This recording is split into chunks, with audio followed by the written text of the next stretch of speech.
Now we return to local news with Sonia. Wielding a welding tool while brandishing a length of wood may be how the current Mayor of London wishes to be remembered by the borough.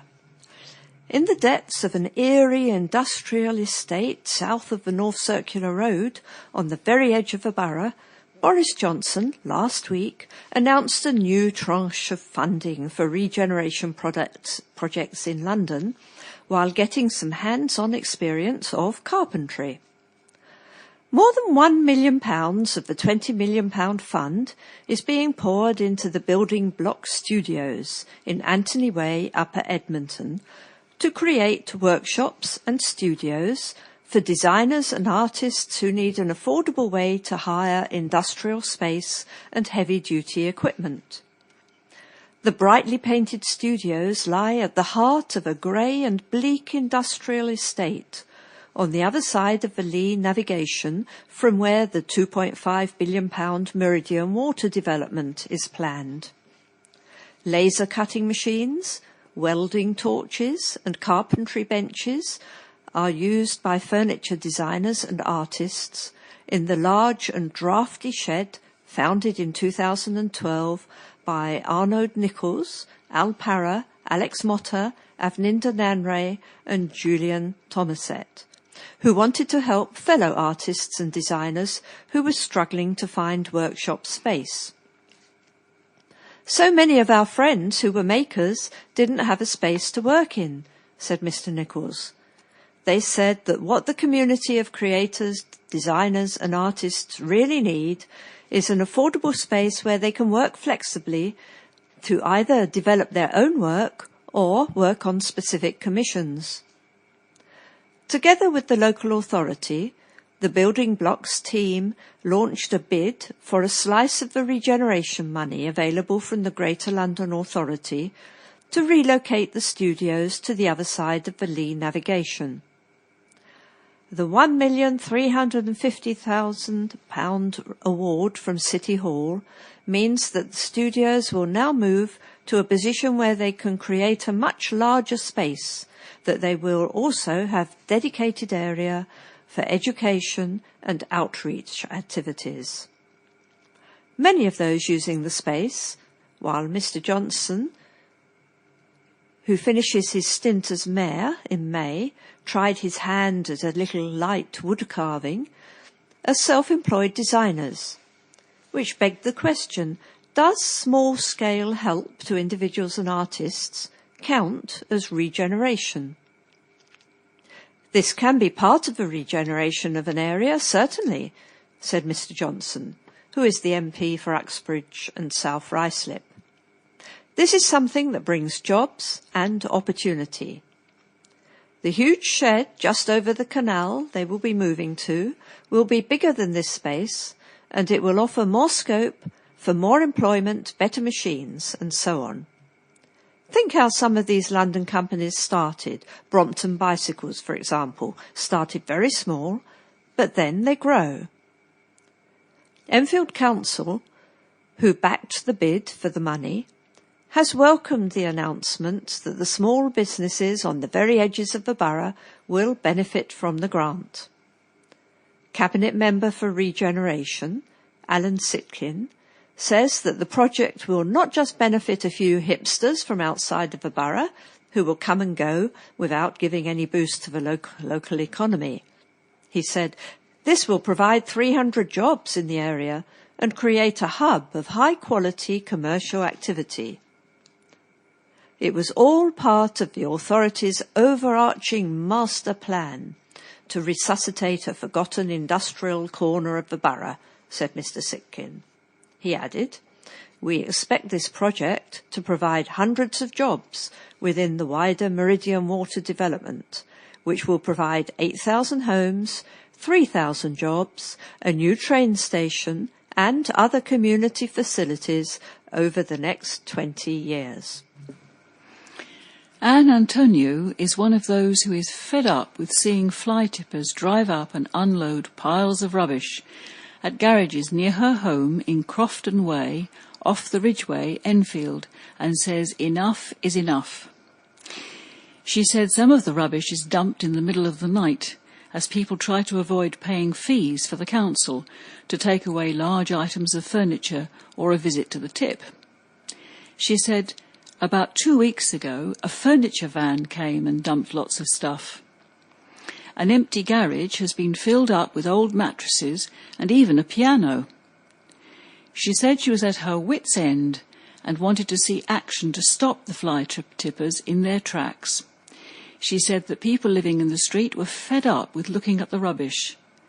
It's making this area really into a slum area, she said. It's really dreadful. Mrs. Antonio added that council staff had visited and taken photos, but told her their hands were tied as the fly tippers were leaving rubbish on private land. An Enfield Council spokesman said that the local authority could not remove rubbish on private land. Private landowners are responsible for keeping their own property clear of rubbish and debris, he said. The council will only get involved in clearance of any rubbish if it poses an immediate threat to residents. In such a case, we will clear the rubbish and then bill the landowner for the work carried out. He added, we urge anyone with information about those responsible to contact the council so we can prosecute the perpetrators. We would also appeal to residents to report incidents of fly tipping through our website so we can clear them as soon as possible. Anyone caught fly tipping risks a 6-month prison sentence or a fine of up to £25,000. Well, at least that matched up with the earlier story in terms of fines and jail sentences. That's good. People with spare time to fill are being encouraged to help out at their local library. Enfield Council is launching its Enfield Heroes campaign to increase the number of people volunteering across the borough and give up their time to help get both children and adults interested in reading. Last year, nearly 50 volunteers gave more than 700 hours to help libraries that supported the Summer Reading Challenge and ESOL, English for Speakers of Other Languages. They also helped guide people to certain sections of the library and trained others on how to get the most from the computers. It is estimated that 40% of the population volunteer, which means more than 100,000 Enfield residents are out there helping others on a regular basis, says the council, which also covers travel expenses for volunteers. The next introductory days for new volunteers are currently at Evans and Green Library, and then Friday at Ordnance Unity Centre in Hertford Road, Enfield. I'm sure that if you contact those libraries, they will tell you how you can also make contact with Enfield Council accordingly. For more information on volunteering with the library service, please visit online enfield.gov.uk/library volunteering, or you can call Gemma Panay, P-A-N-A-Y-I, Volunteering and Standards Officer, on 020 83 798 456. If our profession were completely well-balanced and we lived in a utopia, then any actor should play any role. It should purely be down to talent, says Adrian Lester, who is about to take to the West End stage in Red Velvet. The play, written by his wife Lolita Chakrabarty, tells the story of 19th century black actor Ira Aldridge, who was asked to take on the role of Othello in London at a time when the public were rioting in the streets over the abolition of slavery. Equality hit the headlines in a big way last week as stars in America say they will be boycotting the Oscars due to the nominees being overwhelmingly white. And Adrian, who first played Ira at the Tricycle Theatre in 2012, has been equally outspoken about diversity in this country, In August, calling on Ofcom to draw up quotas on ethnic diversity that major broadcasters would be forced to meet. What has been done by broadcasters so far is great and moving in the right direction, says the 47-year-old. But you do wonder, once the voices have stopped complaining for a bit and the heat is off, where the teeth are that will make sure we don't, as we have countless times, slip back into a code of practice that is really not beneficial to our society as a whole. I think Ofcom could provide those teeth. Adrian grew up in Birmingham and dreamt of being an actor from the age of 14, but says encouragement was sorely lacking. In 1984, people just could not see someone like me as a classical actor. They would say I was going to be in a sitcom or advert because there were no well-known classical back actors back then. People looked at me like I was mad and said I would grow out of it, but I'm glad I didn't. The South Londoner's first big break was his award-winning turn as Rosalind in Cheek by Jowl's all-male production of As You Like It, which caused controversy, but for him was a joyous experience, and one he says proves that actors should not be limited by their physicality. The best jobs for me are the ones that make me a better actor, says the star, who became a household name, playing Mickey Bricks in BBC drama Hustle, a role he says he loved, but will not be returning to.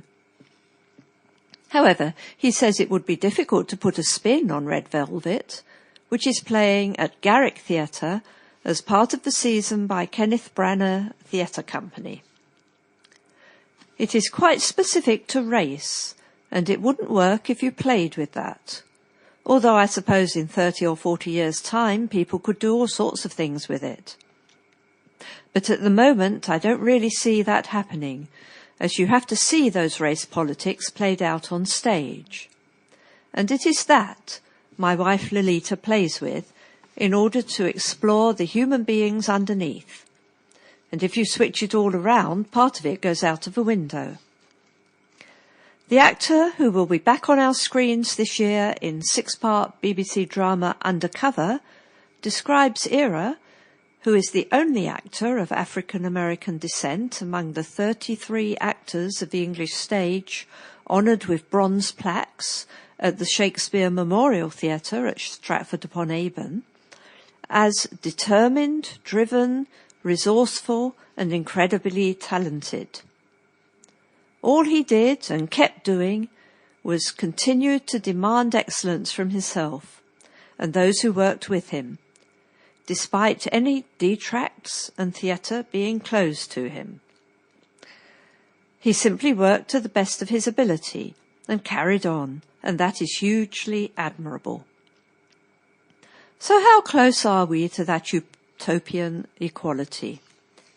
No idea, says Adrian, but in every industry we face the same challenges and are constantly trying to find ways to make sure people who have a disability have equal opportunities, and that we focus on their skills and workmanship rather than what their body may be or what they may look like.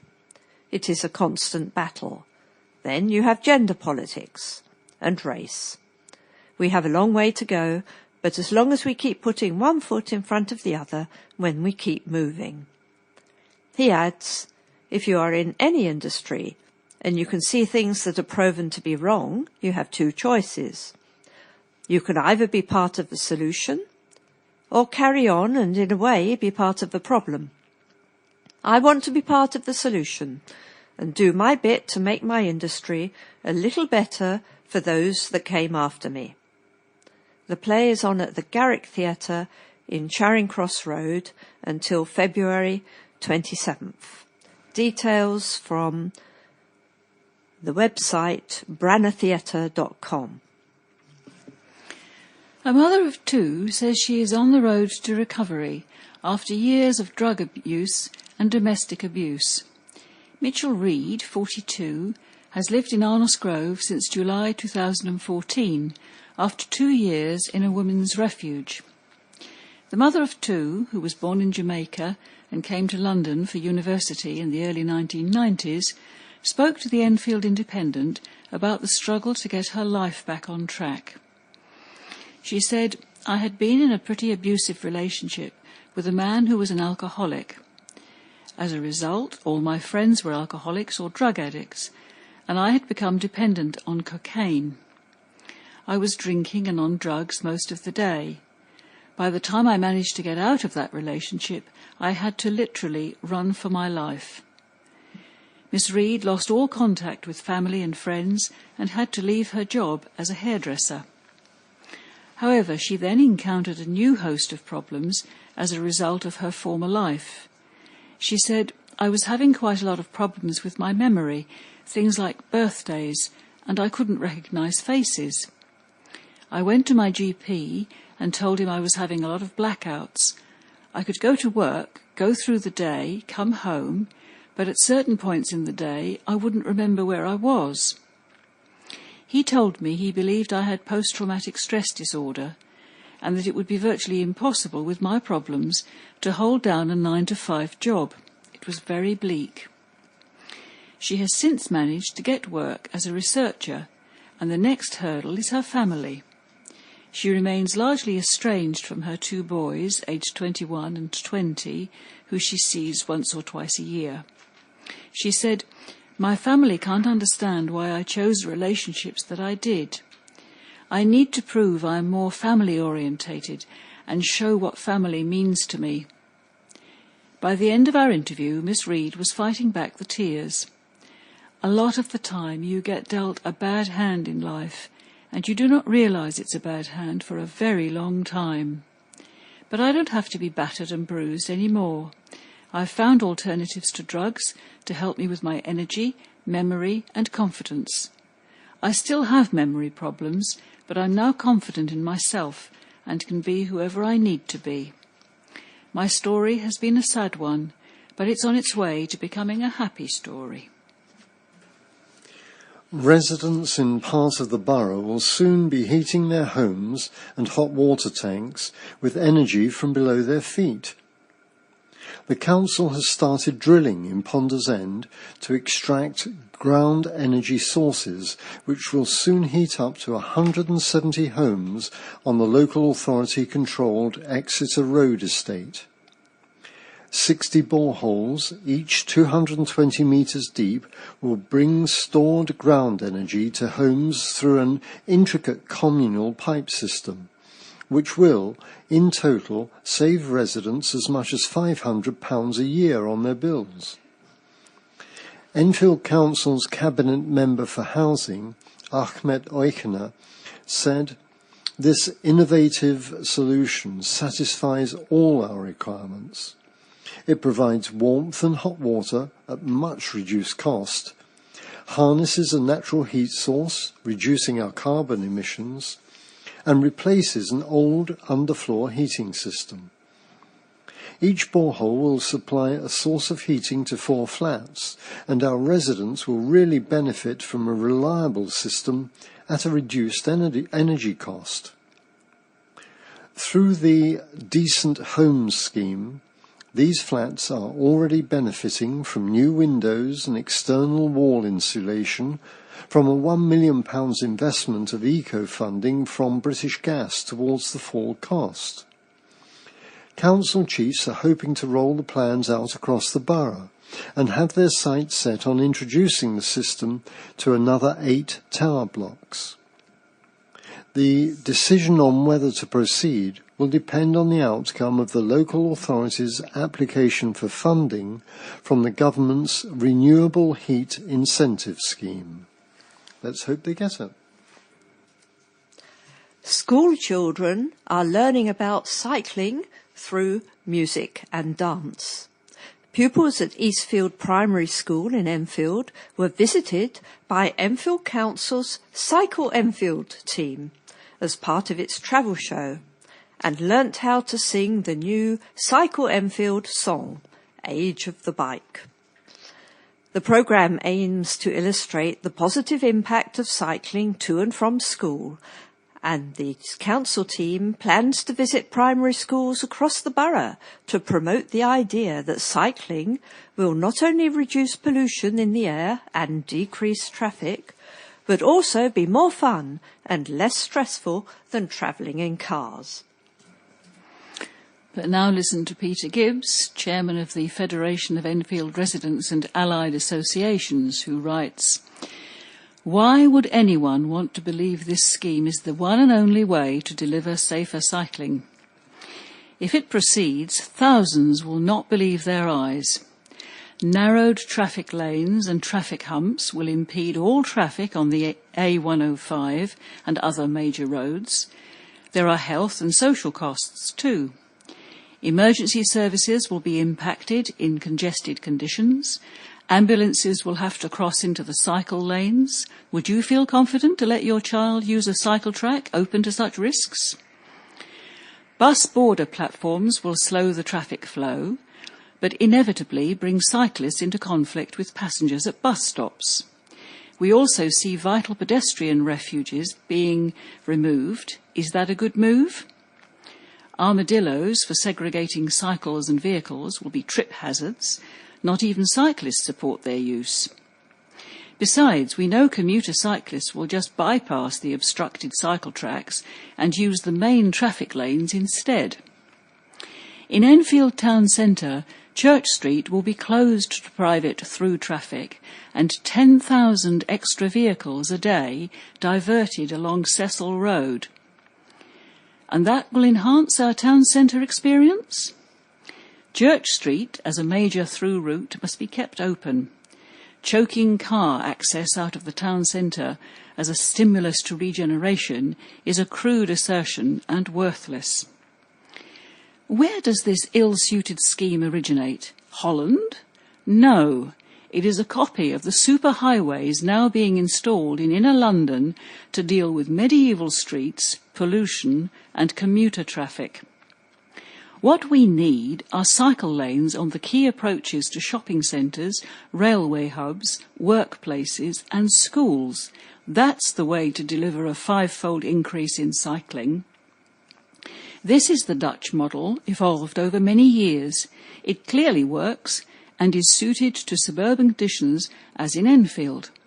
The present proposals will fail. How did we get to this impasse?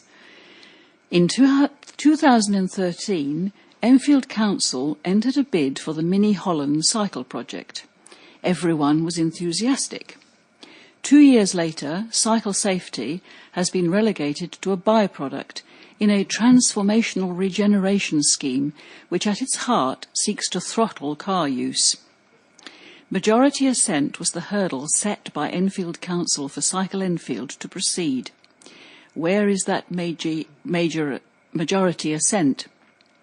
Cycle Enfield must be called in and radically revised. On this issue, our administration has isolated itself from the public, not for the first time, and must respond to the electorate with more reason and less hyperbole. What can be holding it back from taking the right decision? What indeed?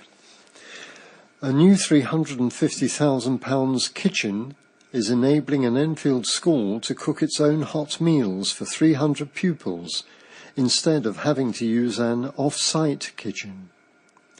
The dining area at St Edmund's Catholic Primary in Hertford Road, Edmonton, has undergone extensive improvements, including the installation of a well-equipped, modern, purpose-built kitchen.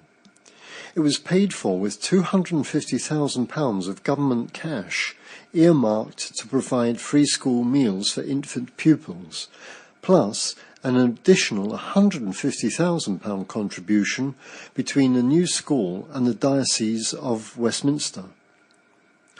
The new kitchen will officially be blessed today by Father Emmanuel Oganika, parish priest at the nearby The Most Precious Blood and St Edmund Church. Head teacher Margaret Hanley said, "The food is delicious and there is an increased uptake in school meals. Children like the presentation, fresh tastes and the variety on offer." People say a leisure centre's swimming pool is so cold they feel like they are going to catch hypothermia. Members of the Enfield Over 50s Forum also claim they have been turned away from exercise classes they have paid for, owing to leaks in the ceiling at Edmonton Leisure Centre in the Broadway.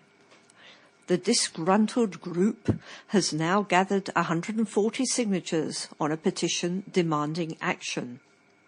Beryl Lynch, 75, of Westerham Avenue, Edmonton, said, "It is not up to standard, as I haven't been able to swim for 6 weeks. I have arthritis, which is helped by water, but recently it was so cold I felt I may as well have been swimming in the Thames, and haven't been back since. I have asked for help, but there has been no support." Marianne Landry, 70, said, "It is unpleasant. We want to enjoy swimming at the leisure centre, as we pay for the Over 50s Day on Mondays, but the water is too cold in the pool. I have not been swimming for quite some time because my body stays cold for a long time. Nobody wants to come out of the pool feeling like they are going to catch hypothermia." The issue began in November, but despite repeated complaints to staff at the centre, they claim their voices go unheard. Lynda Adibe, 76, of Edmonton, added, "I want to keep flexible as long as I can at my age, and have been going there since I retired at the age of 62. It is only recently that we have noticed the water is too cold and have been dissatisfied with the service. We are all older people, and it is not good for our health to be in such cold water." A spokesman for Fusion, which runs the centre on behalf of Enfield Council, said, "We'd like to apologise to Mrs Lynch for the way her complaint was handled.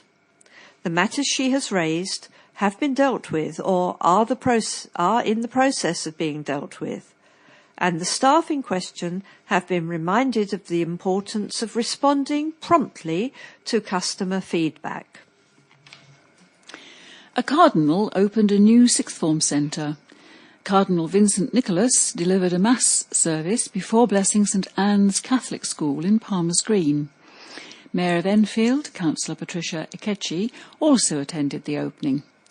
There are already 186 formers at the school, but the new centre will accommodate an extra 72 students. We have reached the end of our programme for this week. Thanks for listening. So, from the team of Sonia, Jenny, Alan, and Ian on the controls, it's Goodbye. Please remember to turn over the address label in your postal packet.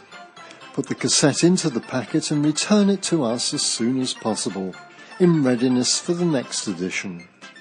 And don't forget, you can call Diane de Jersey regarding any help you may require in connection with Enfield Talking Newspaper. The Enfield Talking Newspaper will be with you again in 1 week's time.